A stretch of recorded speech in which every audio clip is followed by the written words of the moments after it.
नमस्कार फ्रेंड्स, जय जगन्नाथ। आज हूँ 16 मार्च सोमवार सकाल 22टी गुरुत्वपूर्ण खबर पर नजर पकाइबा।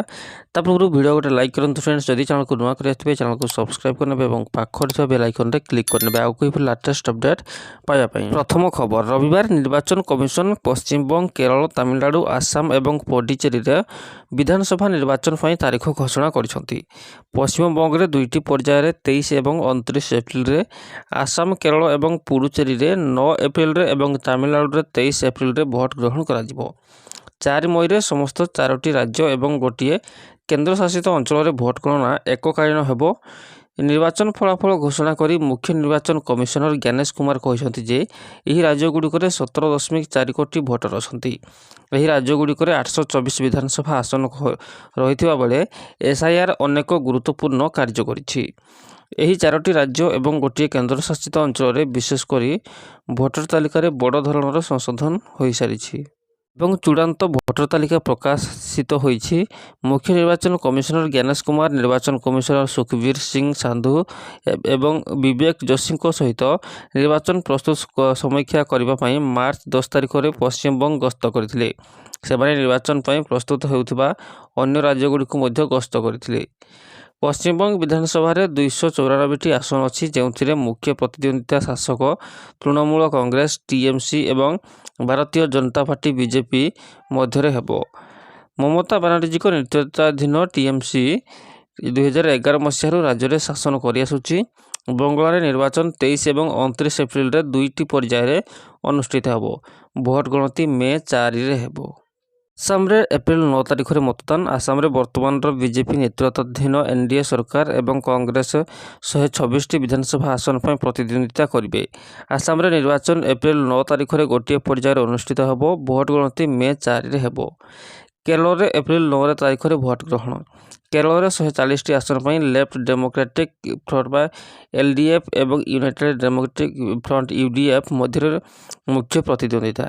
बीजेपी नेतृत्वाधीन नेशनल डेमोक्रेटिक अलायंस एनडीए मध्य प्राय 100टी आसन जितवा लक्ष्य प्रतिद्वंदिता करुछि एवं एहार सहयोगी दल भारत धर्मजन सेना बीडीजेएस एवं 20 मेंट बाकी 40टी आसन में प्रतिद्वंदिता करुछन्ति। केरल में भोट एप्रिल 9 तारिख में हेबो। भोट गणति मे 4 तारिख में हेबो। तमिलनाडु 234 विधानसभा आसन पर प्रचार जोरदार होइछि एवं दलगुड़िक सेमानकर मेंट मध्य आसन बंटन व्यवस्था चूड़ांत करिसंति। तमिलनाडु निर्वाचन एप्रिल 23 रे गोटे पर्यायर अनुष्ठित हेबो। मे 4 रे गणना हेबो। पुडुचेरी एହାର षोडश विधानसभा समस्त 30टी निर्वाचन मंडली पर निर्वाचन करिबो। कांग्रेस डीएमके एवं सीपीआई सहित मेंट कर निर्वाचन लड़ुवा बेले विरोधी दल रे अखिल भारतीय एनआर कांग्रेस बीजेपी एवं एआईएडीएमके सामिल अछंती। पुडुचेरी रे भोटिंग एप्रिल 9 रे हेबो। चूड़ांत भोटिंग मे 4 रे हेबो।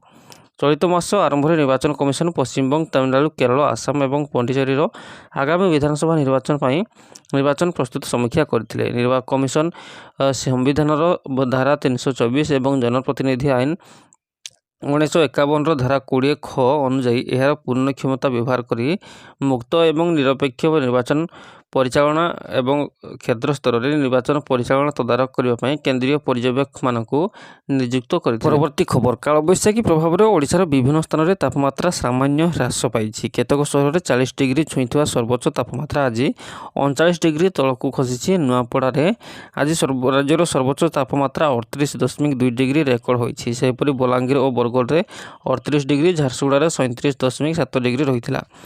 कालबैशाखी प्रभाव में अनुगुल 18 मिमी वर्षा होता बेले बारिपदार 13.8 और भुवनेश्वर में हालुका वर्षा होती। मार्च 16 तारिख में उपकूल ओडिशा समेत मयूरभंज, केन्दुझर, अनुगुल, ढेंकानाल, सुंदरगढ़, झारसुगुड़ार अधिकांश स्थान और मालकानगिरी, कोरापुट, रायगड़ा, कंधमाल, बौद्ध जिलार गोटे 2टी स्थान में बिजुली घड़घड़ी सह हालुका वर्षा हो पारे। मयूरभंज जिलार केतक स्थान में घंटा प्रति 50 ରୁ 60 किमी बेगर पवन सह वज्रपात होबार आशंका रही। आंचलिक पाणीपाग विज्ञान केन्द्र पक्षर ऑरेंज वार्निंग जारी होइछि।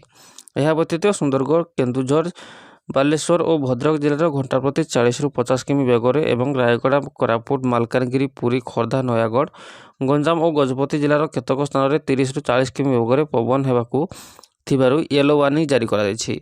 आसंता 18 तारिख पर्यंत कालबैशाखी प्रभाव लागि रहिबो। ପରବର୍ତ୍ତୀ ଖବର କରଞ୍ଜିଆରେ କାଳବୈଶାଖୀ ତାଣ୍ଡବ ମାତ୍ର 10 ମିନିଟ୍ ତାଣ୍ଡବରେ କରିଦେଲା ଛାରଖାର ଉଡ଼ାଇଲା ଘରର ଛପର ଓ ଗାଡ଼ି। ଏପରିକି କାଳବୈଶାଖୀ ପ୍ରଭାବରେ ଏକ ଅଟୋ ଓ ସ୍କୁଟିକି ଉଡ଼ି ପୋଖରୀରେ ପଡ଼ିଥିଲା। ଏଥିରେ 2 ଜଣଙ୍କ ମୃତ୍ୟୁ ହୋଇଥିବା ବେଳେ 40 ଜଣ ଗୁରୁତର ହୋଇଛନ୍ତି। ମୟୂରଭଞ୍ଜ ଜିଲ୍ଲା କରଞ୍ଜିଆ ବ୍ଲକ 3ଟି ଗାଁରେ କାଳବୈଶାଖୀ ତାଣ୍ଡବ ଦେଖିବାକୁ ମିଳିଥିଲା। କିଆ ପାଣପୋଷି ମେଣ୍ଢାସିଂଘା ଗାଁରେ କାଳବୈଶାଖୀ ହୋଇଥିଲା। ପବନ ଓ କୁଆପଥର ମାଡ଼ରେ 100ରୁ ଅଧିକ ଘର ଭାଙ୍ଗିଥିଲା। ପବନରେ କଙ୍କଡ଼ା ଗାଁରେ ରାସ୍ତାରେ ଯାଉଥିବା ଏକ ଅଟୋକୁ ଉଡ଼ାଇ ନେଇ ପୋଖରୀ ଭିତରେ ପକାଇ ଦେଇଥିଲା। ସେହିପରି ଏକ ସ୍କୁଟିକୁ ନେଇ ପୋଖରୀରେ ପକାଇଥିଲା। ପବନରେ ବହୁ ଘରର ଛପର ଉଡ଼ିଯାଇଛି। କାଳବୈଶାଖୀରେ 2 ଜଣଙ୍କର ମୃତ୍ୟୁ ହୋଇଥିବା ବେଳେ 4 ଜଣଙ୍କର ଅବସ୍ଥା ସଙ୍କଟାପନ୍ନ ରହିଛି। ଅଂଶୁଘାତ ମୁକାବିଲା ପାଇଁ ଅଣ୍ଟା ଭିଡ଼ିଲେ ସରକାର। ଗ୍ରୀଷ୍ମ ଆରମ୍ଭରୁ ପ୍ରସ୍ତୁତି ଜୋରଦାର। 31 ପୌରାଞ୍ଚଳ ପାଇଁ ପ୍ରସ୍ତୁତ ହେବ ସ୍ୱତନ୍ତ୍ର ହିଟୱେଭ୍ ଆକ୍ସନ ପ୍ଲାନ୍। ଖରାଦିନେ ହେବନି ବିଦ୍ୟୁତ୍ କାଟ। ଶକ୍ତି ବିଭାଗକୁ ନିର୍ଦ୍ଦେଶ ଦେଲେ ରାଜସ୍ୱ ଓ ବିପର୍ଯ୍ୟୟ ପରିଚାଳନା ମନ୍ତ୍ରୀ ସୁରେଶ ପୂଜାରୀ। ମନ୍ତ୍ରୀ କହିଛନ୍ତି ଯେ 10 ପୌରାଞ୍ଚଳ ହିଟୱେଭ୍ ପାଇଁ ଆକ୍ସନ ପ୍ଲାନ୍ ପ୍ରସ୍ତୁତ ହୋଇସାରିଛି। 30 ଜିଲ୍ଲା ଓ ଟ୍ୱିନ୍ ସିଟି ପାଇଁ ମଧ୍ୟ ଯୋଜନା କରାଯାଇଛି। ରାଜ୍ୟ ଓ ଜିଲ୍ଲା ସ୍ତରରେ କଣ୍ଟ୍ରୋଲ ରୁମ୍ ଖୋଲିଛି। ଜାତୀୟ ବିପର୍ଯ୍ୟୟ ତାଲିକାରେ ହିଟୱେଭ୍ ସାମିଲ ହେବ। ଏଥିପାଇଁ 16ତମ ଅର୍ଥ କମିଶନ ସୁପାରିଶ କରିଛନ୍ତି। ଅଂଶୁଘାତ ମୁକାବିଲା ପାଇଁ ସରକାରଙ୍କ ପ୍ରସ୍ତୁତି। ଗ୍ରାମାଞ୍ଚଳ ଏବଂ ସହରାଞ୍ଚଳ ସମସ୍ତ ବଜାର, ବସ୍ଷ୍ଟାଣ୍ଡ ଓ ଜନଗହଳି ସ୍ଥାନରେ ପାନୀୟ ଜଳ ସେବା କେନ୍ଦ୍ର ରହିବ। ଜଳକ୍ଲିଷ୍ଟ ଅଞ୍ଚଳରେ ଟ୍ୟାଙ୍କର ମାଧ୍ୟମରେ ପାନୀୟ ଜଳ ଯୋଗାଇ ଦିଆଯିବ। ଏଥିପାଇଁ ଗୃହ ଓ ନଗର ଉନ୍ନୟନ ଏବଂ ପଞ୍ଚାୟତରାଜ ଓ ପାନୀୟ ଜଳ ବିଭାଗକୁ ନିର୍ଦ୍ଦେଶ ଦିଆଯାଇଛି। ସମସ୍ତ ନଳକୂପ ଏବଂ ପାଇପ୍ ଯୋଗେ ଜଳ ଯୋଗାଣ ବ୍ୟବସ୍ଥାଗୁଡ଼ିକର ତୁରନ୍ତ ମରାମତି କରି 100% କାର୍ଯ୍ୟକ୍ଷମ ପାଇଁ ବିଭାଗଗୁଡ଼ିକୁ ପଦକ୍ଷେପ ନେଇଛନ୍ତି। ରାଜ୍ୟର ସମସ୍ତ ସ୍ୱାସ୍ଥ୍ୟକେନ୍ଦ୍ର ଓ ଚିକିତ୍ସାଳୟରେ ଔଷଧ, ସାଲାଇନ୍ ଓ ORS ମହଜୁଦ ରଖାଯାଇଛି।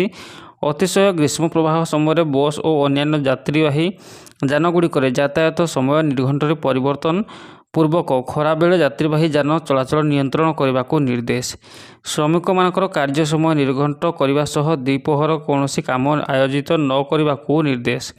କାର୍ଯ୍ୟସ୍ଥଳୀରେ ଥଣ୍ଡା ପାନୀୟ ଓ ORS ମହଜୁଦ ରଖିବାକୁ ନିର୍ଦ୍ଦେଶ ଦିଆଯାଇଛି। ଗୃହପାଳିତ ପଶୁପକ୍ଷୀ ଓ ବନ୍ୟଜନ୍ତୁଙ୍କ ପାଇଁ ସ୍ୱତନ୍ତ୍ର ଜଳପୂର୍ଣ୍ଣ ପାତ୍ର ବ୍ୟବସ୍ଥା କରିବାକୁ ମତ୍ସ୍ୟ ଓ ପ୍ରାଣୀ ସମ୍ପଦ ବିକାଶ ଏବଂ ଜଙ୍ଗଲ ପରିବେଶ ଓ ଜଳବାୟୁ ପରିବର୍ତ୍ତନ ବିଭାଗକୁ ନିର୍ଦ୍ଦେଶ ଦିଆଯାଇଛି। ନିରବଚ୍ଛିନ୍ନ ବିଦ୍ୟୁତ୍ ସରବରାହ ପାଇଁ ପଦକ୍ଷେପ ନେବାକୁ ଶକ୍ତି ବିଭାଗକୁ ନିର୍ଦ୍ଦେଶ ଦିଆଯାଇଛି। ଲୋକଙ୍କ ମଧ୍ୟରେ ଅଂଶୁଘାତ ସଚେତନତା ପାଇଁ ପୋଷ୍ଟର କରି ଜିଲ୍ଲା ସ୍ତରରେ ବଣ୍ଟନ ଏବଂ ଗଣମାଧ୍ୟମର ଗ୍ରୀଷ୍ମ ପ୍ରବାହ ସୁରକ୍ଷା ସମ୍ବନ୍ଧୀୟ ସୂଚନା ପ୍ରସାରଣ ପାଇଁ ନିର୍ଦ୍ଦେଶ ଦିଆଯାଇଛି। 30 ଜିଲ୍ଲାର ବିଭିନ୍ନ ବିଦ୍ୟାଳୟରେ ଛାତ୍ରଛାତ୍ରୀଙ୍କୁ ଅଂଶୁଘାତ ପ୍ରଭାବରୁ କିପରି ନିଜକୁ ରକ୍ଷା କରିବେ, ଏଥିପାଇଁ ସଚେତନତାମୂଳକ କାର୍ଯ୍ୟକ୍ରମ ଗ୍ରହଣ କରିବାକୁ କୁହାଯାଇଛି। ପାଣିପାଗ ବିଭାଗଠାରୁ ପ୍ରାପ୍ତ ତଥ୍ୟ ଅନୁଯାୟୀ ସମସ୍ତ ଜିଲ୍ଲାର ଜିଲ୍ଲାପାଳ ଓ ସମ୍ପୃକ୍ତ ବିଭାଗମାନଙ୍କୁ ତାପମାତ୍ରା ଓ ଆର୍ଦ୍ରତା ସମ୍ବନ୍ଧୀୟ ପୂର୍ବ ସୂଚନା ପ୍ରଦାନ କରାଯାଉଛି। ସମସ୍ତ ଜିଲ୍ଲାପାଳଙ୍କୁ ଗ୍ରୀଷ୍ମ ପ୍ରବାହ ଜନିତ ପରିସ୍ଥିତି ଉପରେ ନଜର ରଖି ଉପଯୁକ୍ତ ପଦକ୍ଷେପ ନେବାକୁ କୁହାଯାଇଛି। ରାଜ୍ୟ ଓ ଜିଲ୍ଲା ସ୍ତରରେ 24 ଘଣ୍ଟିଆ କଣ୍ଟ୍ରୋଲ ରୁମ୍ କାର୍ଯ୍ୟକ୍ଷମ କରାଯାଇଛି। 30 ଜିଲ୍ଲାରେ ଅଂଶୁଘାତ ପ୍ରଭାବରୁ ପ୍ରଶମନ ଓ ପରିଚାଳନା କରିବା ପାଇଁ ଜିଲ୍ଲା ସ୍ତରରେ ଅଧିକାରୀମାନଙ୍କୁ ବିଭିନ୍ନ କୌଶଳ ଶିଖାଯାଇଛି। 30 ଜିଲ୍ଲାରେ କାର୍ଯ୍ୟରତ ଡାକ୍ତର ଓ ପାରାମେଡ଼ିକାଲ କର୍ମଚାରୀଙ୍କୁ ଅଂଶୁଘାତ, ମାନସିକ ଉତ୍ତେଜନା ଓ ତତ୍ଜନିତ ଶାରୀରିକ ଅସୁସ୍ଥତା ବିଷୟରେ ତାଲିମ ଦିଆଯାଇଛି। 30ଟି ଜିଲ୍ଲା ଓ ଟ୍ୱିନ୍ ସିଟିରେ ଅଂଶୁଘାତ ପ୍ରଭାବକୁ ପ୍ରତିହତ କରିବା ପାଇଁ ହିଟୱେଭ୍ ଆକ୍ସନ ପ୍ଲାନ୍ ପ୍ରସ୍ତୁତ କରାଯାଇଛି। 10ଟି ପୌରାଞ୍ଚଳରେ ହିଟୱେଭ୍ ଆକ୍ସନ ପ୍ଲାନ୍ ପ୍ରସ୍ତୁତ ସରିଛି। ଆଉ 31ଟି ପୌରାଞ୍ଚଳ ପାଇଁ ଯୋଜନା ଚାଲିଛି। ଅଂଶୁଘାତ ଜନିତ ମୃତ୍ୟୁକୁ ରାଜ୍ୟ ନିର୍ଦ୍ଦିଷ୍ଟ ପ୍ରାକୃତିକ ବିପର୍ଯ୍ୟୟ ଭାବେ ଘୋଷଣା କରାଯାଇଛି। ମୃତକଙ୍କ ପରିବାରକୁ ରାଜ୍ୟ ସରକାରଙ୍କ ତରଫରୁ ରାଜ୍ୟ ବିପର୍ଯ୍ୟୟ ସହାୟତା ପାଣ୍ଠିରୁ 50,000 ଟଙ୍କା ଲେଖାଏଁ ସହାୟତା ରାଶି ଯୋଗାଇ ଦିଆଯାଇଛି। 16ତମ ଅର୍ଥ କମିଶନ 2026ରୁ 31 ଗ୍ରୀଷ୍ମ ପ୍ରବାହକୁ ଜାତୀୟ ବିପର୍ଯ୍ୟୟରେ ସାମିଲ କରିବାକୁ ସୁପାରିଶ କରିଛନ୍ତି। ଆଗାମୀ ଦିନରେ ଅଂଶୁଘାତ ଓ ଗ୍ରୀଷ୍ମ ପ୍ରବାହର ମୁକାବିଲା ନିମନ୍ତେ ସମସ୍ତ ଜିଲ୍ଲାର ଜିଲ୍ଲାପାଳ ଏବଂ ବିଭାଗମାନେ ଆବଶ୍ୟକ ପଦକ୍ଷେପ ଗ୍ରହଣ କରୁଛନ୍ତି। ପରବର୍ତ୍ତୀ ଖବର ରାଜଧାନୀରେ କମର୍ସିଆଲ ଗ୍ୟାସ୍ ଅଭାବ ଦୃଷ୍ଟିରେ ରଖି BMC ସାମୟିକ ନିୟମ କୋହଳ କରିଛି। ଘରୋଇ ଅନୁଷ୍ଠାନ, ହୋଟେଲ ଏଣିକି କାଠ ଏବଂ କୋଇଲା ଚୁଲାରେ ରୋଷେଇ କରିପାରିବେ। ଏନେଇ ପରିମଳ ବୈଠକରେ ସୂଚନା ଦେଇଛନ୍ତି ଭୁବନେଶ୍ୱର ମେୟର ସୁଲୋଚନା ଦାସ। ଭୁବନେଶ୍ୱର ମହାନଗର ନିଗମ ପକ୍ଷରୁ ନିୟମିତ ପରିମଳ ସମୀକ୍ଷା ବୈଠକ ଅନୁଷ୍ଠିତ ହୋଇଯାଇଛି। ମେୟର ସୁଲୋଚନା ଦାସଙ୍କ ଅଧ୍ୟକ୍ଷତାରେ ଅନୁଷ୍ଠିତ ଏହି ବୈଠକରେ ଅତିରିକ୍ତ କମିଶନର ରତ୍ନାକର ସାହୁ, କୈଳାସ ଚନ୍ଦ୍ର ଦାସ, ପରିମଳ ଷ୍ଟାଣ୍ଡିଂ କମିଟିର ଅଧ୍ୟକ୍ଷ ବିରଞ୍ଚି ନାରାୟଣ ମହାସୁପକାର, ପରିମଳ ଉପାୟୁକ୍ତ N ଗଣେଶ ବାବ ଉପସ୍ଥିତ ଥିଲେ। ସମ୍ପ୍ରତି ଇରାନ ଆମେରିକା ଯୁଦ୍ଧ ଘନଘଟା ଯୋଗୁଁ ରନ୍ଧନ ଗ୍ୟାସ୍ର ଅଭାବ ଦେଖାଦେଇଛି। ଏହାକୁ ନଜରରେ ରଖି ବିଏମ୍ସି କର୍ତ୍ତୃପକ୍ଷ ହୋଟେଲ, ରେଷ୍ଟୁରାଣ୍ଟ ତଥା ଖାଦ୍ୟ ପ୍ରସ୍ତୁତକାରୀ ଓ କ୍ଷୁଦ୍ର ବ୍ୟବସାୟୀମାନଙ୍କ ପାଇଁ ସାମୟିକ ଭାବେ ବିକଳ୍ପ ଇନ୍ଧନ ବ୍ୟବହାର ଅନୁମତି ଦେଇଛନ୍ତି। ଆଜିର ବୈଠକରେ ସ୍ୱଚ୍ଛ ସର୍ବେକ୍ଷଣ ପାଇଁ ଗୋଷ୍ଠୀ ସହଭାଗିତାକୁ କିପରି ଆହୁରି ଦୃଢ଼ କରିହେବ ସେ ସମ୍ପର୍କରେ ଆଲୋଚନା କରାଯାଇଥିଲା। ପରିମଳ କାର୍ଯ୍ୟ ବିଭିନ୍ନ ୱାର୍ଡରେ କିପରି ଚାଲିଛି ସେ ସମ୍ପର୍କରେ ସମୀକ୍ଷା କରାଯାଇଥିଲା। ପରିମଳ କାର୍ଯ୍ୟକୁ କିପରି ଆହୁରି ସରସ ସୁନ୍ଦର କରିହେବ ସେ ନେଇ କର୍ପୋରେଟମାନେ ନିଜର ମତାମତ ଦେଇଥିଲେ। ପରିମଳ ବ୍ୟବସ୍ଥାକୁ ଆହୁରି ତ୍ୱରାନ୍ୱିତ କରିବା ପାଇଁ ଆବଶ୍ୟକ ଗାଡ଼ି, ମାନବ ସମ୍ବଳ ଓ ଉପକରଣ ଯୋଗାଇ ଦେବାକୁ ମଧ୍ୟ ଉଭୟ ବିଏମ୍ସି ଓ ସମ୍ପୃକ୍ତ ଏଜେନ୍ସିଗୁଡ଼ିକ ନିର୍ଦ୍ଦେଶ ଦିଆଯାଇଛି। ଏହି ସମସ୍ତ କାର୍ଯ୍ୟକ୍ରମର ସଞ୍ଚାଳନ କରିବା ସହ ଧନ୍ୟବାଦ ଅର୍ପଣ କରିଥିଲେ ଅତିରିକ୍ତ କମିଶନର କୈଳାସ ଚନ୍ଦ୍ର ଦାସ। ପରବର୍ତ୍ତୀ ଖବର, ଘରୋଇ ଗ୍ୟାସ୍ ସିଲିଣ୍ଡର ଯୋଗାଣରେ କୌଣସି ପ୍ରଭାବ ପଡ଼ିବନି ବୋଲି ବ୍ୟବସାୟିକ ଗ୍ୟାସ୍ ବନ୍ଦ କରିଦିଆଗଲା। ସାଧାରଣ ଖାଉଟିକୁ ନିରବଚ୍ଛିନ୍ନ ଗ୍ୟାସ୍ ଯୋଗାଣ କରାଯିବ, କାହାରି କୌଣସି ସମସ୍ୟା ହେବନି ବୋଲି କୁହାଗଲା। ମଧ୍ୟପ୍ରାଚ୍ୟ ଯୁଦ୍ଧ ପରିପ୍ରେକ୍ଷୀରେ କେନ୍ଦ୍ର ସରକାର ଏଭଳି ନିଷ୍ପତ୍ତି ଗ୍ରହଣ କଲେ। କିନ୍ତୁ ଏବେ ଘରୋଇ ଗ୍ୟାସ୍ ସିଲିଣ୍ଡର ମିଳିବା ଠାରୁ ଏହାର ବୁକିଂ ଯନ୍ତ୍ରଣା ଅଧିକ କଷ୍ଟ ଦେଲାଣି। ବୁକିଂ ପାଇଁ ଦିଆଯାଇଥିବା ନମ୍ବର ଦିନ ଧରି କଲ୍ କଲେ ମଧ୍ୟ ବୁକିଂ ହୋଇପାରୁନି। ଧାର୍ଯ୍ୟ ଗ୍ୟାସ୍ ଏଜେନ୍ସିଗୁଡ଼ିକ ବୁକିଂ ସଂକ୍ରାନ୍ତରେ ଅଭିଯୋଗ କରାଗଲେ ସେପଟୁ ଜବାବ ମିଳୁଛି କି ନେଟୱାର୍କ ବିଜି ଅଛି, କିଛି ସମୟ ଛାଡ଼ି ପୁଣି ବୁକିଂ କରନ୍ତୁ। ଏଭଳି ଥରେ କି ଦୁଇଥର ନୁହେଁ, ଦିନ ଧରି ବୁକିଂ ପାଇଁ ଉଦ୍ୟମ କରିବାକୁ ପଡ଼ୁଛି। ଜିଲ୍ଲା ଯୋଗାଣ ବିଭାଗ କିନ୍ତୁ ଘୋଷି ହେଉଛି କି ପର୍ଯ୍ୟାପ୍ତ ପରିମାଣର ଗ୍ୟାସ୍ ଅଛି। ସାଧାରଣରେ ଅଯଥା ଭୟ ସୃଷ୍ଟି କରାଯାଇଥିବାରୁ ଏକାବେଳକେ ଅନେକ ଲୋକ ବୁକିଂ ପାଇଁ ଉଦ୍ୟମ କରୁଛନ୍ତି। ଫଳରେ ଗ୍ୟାସ୍ ବୁକିଂରେ ସମସ୍ୟା ଉପୁଜୁଛି। ଲୋକେ ଆତଙ୍କିତ ନ ହୋଇ ନିର୍ଦ୍ଦିଷ୍ଟ ବ୍ୟବଧାନରେ ବୁକିଂ କଲେ ଗ୍ୟାସ୍ ବୁକିଂ ହୋଇପାରିବ। ମଧ୍ୟପ୍ରାଚ୍ୟରେ ଯୁଦ୍ଧ ଘନାଘଟ ମଧ୍ୟରେ ଭାରତର ରନ୍ଧନ ଗ୍ୟାସ୍ ସଂକଟ ଆଶଙ୍କା କରି କେନ୍ଦ୍ର ସରକାର ଗତକାଲିଠାରୁ ବ୍ୟବସାୟିକ ଗ୍ୟାସ୍ ଉପରେ ସମ୍ପୂର୍ଣ୍ଣ କଟକଣା ଲଗାଇଥିଲେ। ଏହାକୁ ନେଇ ମଧ୍ୟ ବ୍ୟବସାୟୀଙ୍କ ମଧ୍ୟରେ ତୀବ୍ର ଅସନ୍ତୋଷ ଦେଖାଦେଇଛି। କିନ୍ତୁ ଘରୋଇ ଗ୍ୟାସ୍ ସିଲିଣ୍ଡର ଯୋଗାଣରେ କୌଣସି ପ୍ରକାର ସମସ୍ୟା ଉପୁଜିବ ନାହିଁ ବୋଲି ସରକାରଙ୍କ ପକ୍ଷରୁ ପ୍ରତିଶ୍ରୁତି ଦିଆଯାଇଥିଲା। ଏହି ପରିପ୍ରେକ୍ଷୀରେ କଟକ ଜିଲ୍ଲା କଥା ଯଦି ଦେଖାଯାଏ, ମୋ ଜିଲ୍ଲାରେ ମୋଟ 7,13,383 ଜଣ ଗ୍ୟାସ୍ ଉପଭୋକ୍ତା ଅଛନ୍ତି। ଏହି ଉପଭୋକ୍ତାଙ୍କୁ ଗ୍ୟାସ୍ ଯୋଗାଣ ପାଇଁ 63ଟି ଗ୍ୟାସ୍ ଏଜେନ୍ସି ରହିଛି। ଏସବୁ ଏଜେନ୍ସି ନିକଟରେ ଗ୍ୟାସ୍ ବୁକିଂ ପାଇଁ ଖାଉଟିମାନେ ଅନଲାଇନ୍ ଜରିଆରେ ବୁକିଂ କରିଥାନ୍ତି। ସରକାରଙ୍କ କହିବା ଅନୁଯାୟୀ ଗ୍ୟାସ୍ ଥରେ ବୁକିଂ ହେଲେ ଏହାର 25 ଦିନ ପରେ ଯାଇ ଦ୍ୱିତୀୟ ବୁକିଂ କରାଯାଇପାରିବ। କିନ୍ତୁ ଜଣେ ଉପଭୋକ୍ତା ଗୋଟେ ଗ୍ୟାସ୍ ବୁକିଂର ପ୍ରାୟ 1.5 ମାସ ପରେ ଏବେ ବୁକିଂ କଲେ ମଧ୍ୟ ସେମାନଙ୍କ ଗ୍ୟାସ୍ ବୁକିଂ ହୋଇପାରୁନାହିଁ। ଗ୍ୟାସ୍ ଏଜେନ୍ସିକୁ ଫୋନ୍ କଲେ ସେମାନଙ୍କଠାରୁ ଉତ୍ତର ମିଳୁଛି କି ନେଟୱାର୍କ ସମସ୍ୟା ରହିଛି, କିଛି ସମୟ ପରେ କରନ୍ତୁ। କିନ୍ତୁ କେତେ ସମୟ ପରେ ଗ୍ୟାସ୍ ବୁକିଂ କଲେ ସମସ୍ୟାର ସମାଧାନ ହେବ ତାହାର କୌଣସି ଉତ୍ତର ମିଳୁନାହିଁ। ଏବେ ଜିଲ୍ଲାର ପ୍ରାୟ ଖାଉଟିଙ୍କ ନିକଟରୁ ଏହି ଅଭିଯୋଗ ଶୁଣିବାକୁ ମିଳୁଛି। ଲୋକେ ଦୀର୍ଘ ବର୍ଷ ଧରି ମୁହଁ ମାଡ଼ି ପଡ଼ିଥିବା ତଥା କଳଙ୍କି ଲାଗିଯାଇଥିବା ଷ୍ଟୋଭ୍କୁ ପୁଣି ସଜାଡ଼ିବା ଆରମ୍ଭ କଲେଣି। ପ୍ରାୟ ସମ୍ପୂର୍ଣ୍ଣ ଅଲୋଡ଼ା ପଡ଼ିଯାଇଥିବା କିରୋସିନ୍ର ପୁଣି ଚାହିଦା ବଢ଼ିଲାଣି। ଲୋକଙ୍କ ଚାହିଦାକୁ ଦେଖି ଯଦି ଆବଶ୍ୟକ ପଡ଼େ କିରୋସିନ ପୁଣି ମଗାଯିବ ବୋଲି ଯୋଗାଣ ଅଧିକାରୀ କହିଛନ୍ତି। ପରବର୍ତ୍ତୀ ଖବର, ଅମାନିଆ ଗାଡ଼ି ଚାଳକ ସାବଧାନ। ସଡ଼କ ନିୟମ ଉଲ୍ଲଂଘନ ବିରୋଧରେ ମାର୍ଚ୍ଚ 21ରୁ ପରିବହନ ବିଭାଗ ଆରମ୍ଭ କରିବ ସ୍ୱତନ୍ତ୍ର ଅଭିଯାନ। ସାରା ରାଜ୍ୟରେ କଡ଼ାକଡ଼ି ହେବ ଯାଞ୍ଚ। ବାଣିଜ୍ୟ ଓ ପରିବହନ ମନ୍ତ୍ରୀ ବିଭୂତି ଭୂଷଣ ଜେନାଙ୍କ ନିର୍ଦ୍ଦେଶକ୍ରମେ ସମସ୍ତ ଆଞ୍ଚଳିକ ପରିବହନ ଅଧିକାରୀ ଏବଂ ଅତିରିକ୍ତ ଆରଟିଓଙ୍କୁ ଏ ସଂକ୍ରାନ୍ତରେ ନିର୍ଦ୍ଦେଶ ଜାରି କରିଛି ରାଜ୍ୟ ପରିବହନ ପ୍ରାଧିକରଣ। ସଡ଼କ ସୁରକ୍ଷା ନିୟମ ଅନୁପାଳନକୁ ଅଧିକ କଡ଼ାକଡ଼ି କରିବା ଏବଂ ଜନସାଧାରଣଙ୍କ ମଧ୍ୟରେ ସଚେତନତା ସୃଷ୍ଟି କରିବା ପାଇଁ ଆସନ୍ତା ମାର୍ଚ୍ଚ 21ରୁ 31 ପର୍ଯ୍ୟନ୍ତ ସାରା ରାଜ୍ୟରେ ଏହି ଅଭିଯାନ ଚାଲିବ। ବିଭିନ୍ନ ସଡ଼କ ଦୁର୍ଘଟଣା ଓ ମୃତ୍ୟୁର ଅନୁସନ୍ଧାନ ଓ ତଥ୍ୟରୁ ଏହା ସ୍ପଷ୍ଟ ହେଉଛି, ଅତ୍ୟଧିକ ବେଗରେ ଗାଡ଼ି ଚଳାଇବା, ମଦ୍ୟପାନ କରି ଡ୍ରାଇଭିଂ କରିବା, ବିନା ହେଲମେଟରେ ବାଇକ୍ ଚଳାଇବା, ଭୁଲ ଦିଗରେ ଗାଡ଼ି ଚଳାଇବା ଏବଂ ଓଭରଲୋଡ଼ିଂ ଭଳି ନିୟମ ଉଲ୍ଲଂଘନ ଯୋଗୁଁ ଦୁର୍ଘଟଣାର ଆଶଙ୍କା ବୃଦ୍ଧି ପାଉଛି। ତେଣୁ ନିୟମ ଉଲ୍ଲଂଘନ କରି ନିଜ ସହ ଅନ୍ୟ ସଡ଼କ ବ୍ୟବହାରକାରୀଙ୍କ ଜୀବନ ବିପଦରେ ପକାଉଥିବା ଗାଡ଼ି ଚାଳକଙ୍କୁ ନିୟନ୍ତ୍ରଣ କରିବାକୁ ଉଭୟ ସଚେତନତା ଓ ଏନଫୋର୍ସମେଣ୍ଟ ପାଇଁ ପଦକ୍ଷେପ ଗ୍ରହଣ କରାଯାଇଛି। ମାର୍ଚ୍ଚ 21ରୁ ସାରା ରାଜ୍ୟରେ ଆରମ୍ଭ ହେବ ସ୍ୱତନ୍ତ୍ର ଅଭିଯାନ। ପରିବହନ ବିଭାଗର ସ୍ୱତନ୍ତ୍ର ଅଭିଯାନ ମାର୍ଚ୍ଚ 31 ଯାଏଁ ଚାଲିବ। ଜିଲ୍ଲା ପ୍ରଶାସନ ଓ ପୋଲିସ ସହଭାଗିତାରେ ଏହି ଅଭିଯାନ କରାଯିବ। ଆରଟିଓ ଟିମ୍ କରିବେ ଏନଫୋର୍ସମେଣ୍ଟ ଓ ସଡ଼କ ସୁରକ୍ଷା ସଚେତନତା କାର୍ଯ୍ୟକ୍ରମ। ଦୁର୍ଘଟଣା ପ୍ରବଣ ସ୍ଥାନ, ରାଜପଥ, ପ୍ରମୁଖ ଛକ, ଖଣି ଓ ଶିଳ୍ପାଞ୍ଚଳକୁ ଦିଆଯିବ ଗୁରୁତ୍ୱ। ପୋଲିସ ସହଭାଗିତାରେ ଦ୍ରୁତ ଗତି, ନିଶାସକ୍ତ ଗାଡ଼ି ଚାଳନା ବିରୋଧରେ ହେବ କଡ଼ା ଯାଞ୍ଚ। ହେଲମେଟ ଯାଞ୍ଚ, ଭୁଲ ଦିଗରେ ଗାଡ଼ି ଚଳାଇବା, ନାବାଳକ ଗାଡ଼ି ଚାଳନା କଲେ କାର୍ଯ୍ୟାନୁଷ୍ଠାନ, ମାଲବାହୀ ଗାଡ଼ିରେ ଯାତ୍ରୀ ପରିବହନ, ବୈଧ ଡ୍ରାଇଭିଂ ଲାଇସେନ୍ସ ବିନା ଗାଡ଼ି ଚାଳନାର କଡ଼ାକଡ଼ି ଯାଞ୍ଚ। ବିଭିନ୍ନ ସଡ଼କ ସୁରକ୍ଷା ସଚେତନତା କାର୍ଯ୍ୟକ୍ରମ ମଧ୍ୟ ଆୟୋଜନ କରାଯିବ। ହେଲମେଟ, ସିଟ୍ ବେଲ୍ଟ, ଦ୍ରୁତ ଗତିର ଭୟାବହତା ନେଇ ଲୋକଙ୍କୁ ବୁଝାଯିବ। ଶିକ୍ଷାନୁଷ୍ଠାନ ତଥା ସାର୍ବଜନୀନ ସ୍ଥାନରେ ସଚେତନତା କାର୍ଯ୍ୟକ୍ରମ ଆୟୋଜିତ ହେବ।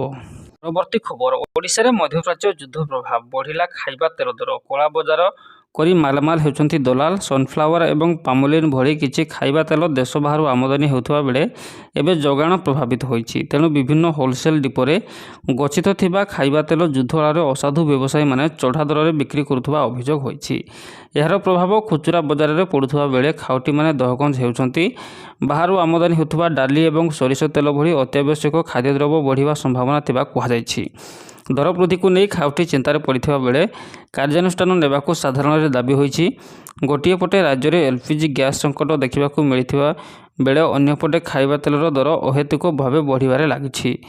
ଜାନୁଆରୀ ମାସରୁ ଖାଇବା ତେଲ ଲିଟର ପିଛା 10ରୁ 20 ଟଙ୍କା ବୃଦ୍ଧି ପାଇ 160ରୁ 180 ଟଙ୍କାରେ ପହଞ୍ଚିଲାଣି।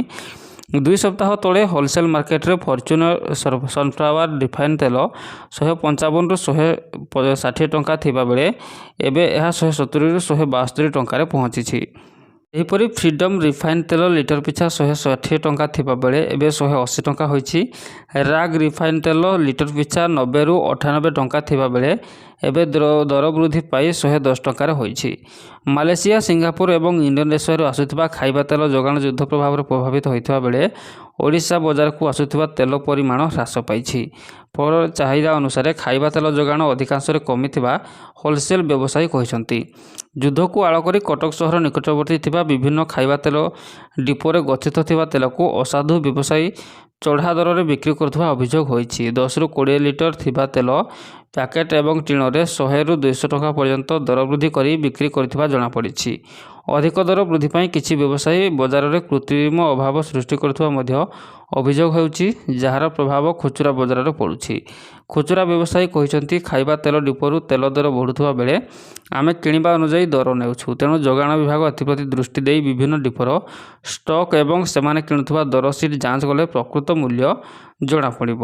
ପରବର୍ତ୍ତୀ ଖବର, ଭାରତକୁ ବିଶ୍ୱର ସ୍ମାର୍ଟଫୋନ୍ ହବ୍ କରିବା ଦିଗରେ କେନ୍ଦ୍ର ସରକାର ଏକ ବଡ଼ ପଦକ୍ଷେପ ନେବାକୁ ଯାଉଛନ୍ତି। ଆପଲ୍ ଏବଂ ସାମସଙ୍ଗ୍ ଭଳି ବୃହତ୍ ସ୍ମାର୍ଟଫୋନ୍ ନିର୍ମାତା କମ୍ପାନୀଗୁଡ଼ିକ ପାଇଁ ଏକ ନୂଆ ସବ୍ସିଡି ଯୋଜନା ପ୍ରସ୍ତୁତ ହେଉଛି। ଏହି ନୂଆ ନୀତି ଅଧୀନରେ ଭାରତରୁ ବିଦେଶକୁ ଫୋନ୍ ରପ୍ତାନି କରୁଥିବା ଏବଂ ସ୍ଥାନୀୟ ଯନ୍ତ୍ରାଂଶ ବ୍ୟବହାର କରୁଥିବା କମ୍ପାନୀଗୁଡ଼ିକୁ ବିଶେଷ ପୁରସ୍କାର ମିଳିବ। ବର୍ତ୍ତମାନର ପ୍ରଡକ୍ସନ୍ ଲିଙ୍କ୍ଡ ଇନସେଣ୍ଟିଭ୍ ବା PLI ସ୍କିମ୍ ଚଳିତ ବର୍ଷ ମାର୍ଚ୍ଚ 31ରେ ଶେଷ ହେବାକୁ ଯାଉଛି। ଏହା ବଦଳରେ ସରକାର ଏକ ନୂଆ ମଡେଲ୍ ଉପରେ କାମ କରୁଛନ୍ତି। ପୂର୍ବ ଯୋଜନାର ଲକ୍ଷ୍ୟ କେବଳ ଭାରତରେ ଫୋନ୍ ଆସେମ୍ବଲି କରିବା ଥିବାବେଳେ ନୂଆ ଯୋଜନାର ଲକ୍ଷ୍ୟ ହେଉଛି ଲୋକାଲ୍ ଭାଲ୍ୟୁ ଆଡିସନ୍, ଅର୍ଥାତ୍ ସ୍ମାର୍ଟଫୋନ୍ରେ ବ୍ୟବହୃତ ହେଉଥିବା କ୍ୟାମେରା ମଡ୍ୟୁଲ୍, ଡିସପ୍ଲେ ଏବଂ ଅନ୍ୟାନ୍ୟ ପାର୍ଟସ୍ ଯଦି ଭାରତରେ ପ୍ରସ୍ତୁତ ହୁଏ ତେବେ କମ୍ପାନୀଗୁଡ଼ିକୁ ଅଧିକ ସବ୍ସିଡି ମିଳିବ। ଏହି ନୂଆ ଯୋଜନା ଅନୁଯାୟୀ ଭାରତରୁ ଯେତେ ଅଧିକ ଫୋନ୍ ବିଦେଶକୁ ରପ୍ତାନି ହେବ ସେତିକି ଅଧିକ ଆର୍ଥିକ ପ୍ରୋତ୍ସାହନ ମିଳିବ। ରିପୋର୍ଟ ଅନୁସାରେ ଚଳିତ ବର୍ଷ ଶେଷ ସୁଦ୍ଧା ଆମେରିକା ପଠାଯାଉଥିବା ଅଧିକାଂଶ ଆଇଫୋନ୍ ଭାରତରେ ହିଁ ତିଆରି ହେବ। ସେହିଭଳି ଓପୋ, ଭିଭୋ ଏବଂ ସାଓମି ଭଳି କମ୍ପାନୀଗୁଡ଼ିକୁ ମଧ୍ୟ ଭାରତରୁ ରପ୍ତାନି ବଢ଼ାଇବା ପାଇଁ ସରକାର ଏହି ଯୋଜନା ମାଧ୍ୟମରେ ଉତ୍ସାହିତ କରୁଛନ୍ତି। ଯଦିଓ ଭାରତର ଫୋନ୍ ତିଆରି ବଢ଼ିଛି, କିନ୍ତୁ ଅନେକ ଦାମୀ ଯନ୍ତ୍ରାଂଶ ଏବେ ମଧ୍ୟ ଚାଇନା, ଦକ୍ଷିଣ କୋରିଆ ଏବଂ ତାଇୱାନରୁ ଆମଦାନୀ କରାଯାଉଛି। ସରକାରଙ୍କ ଏହି ନୂଆ ନୀତି ଦ୍ୱାରା ଚାଇନା ଉପରେ ନିର୍ଭରଶୀଳତା କମିବ ଏବଂ ଭାରତ ବିଶ୍ୱ ଇଲେକ୍ଟ୍ରୋନିକ୍ସ ଯୋଗାଣ ଶୃଙ୍ଖଳାରେ ଏକ ଗୁରୁତ୍ୱପୂର୍ଣ୍ଣ ସ୍ଥାନ ଗ୍ରହଣ କରିବ।